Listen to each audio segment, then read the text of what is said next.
యుక్త వయసు వచ్చిన తరువాత ధనమందంతో గురువుల్ని ద్విజుల్ని ద్వేషించేవాడయ్యాడు. జాతి సంకరాన్ని ప్రోత్సహించేవాడుగా అయ్యాడు. ఆ పురాణంలోనే ఒక బ్రాహ్మణుని భార్య ఉంది.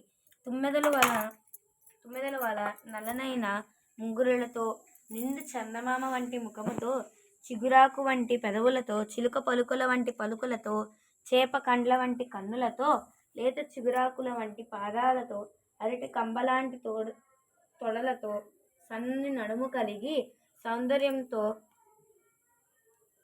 రతీదేవిలా చూసిన దృష్టి ఆకర్షిస్తున్న ఆమెను ఒకరోజు రాకుమారుడు చూశాడు.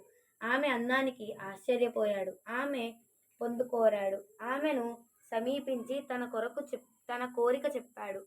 ఆమె కూడా ఆ రాజకుమారుని అందచందాలకు ముగ్ధురాలైనది. అతని కోరిక కాదనలేకపోయింది. ఇద్దరూ ఒక రహస్య స్థాపనాన్ని ఏర్పరచుకున్నారు.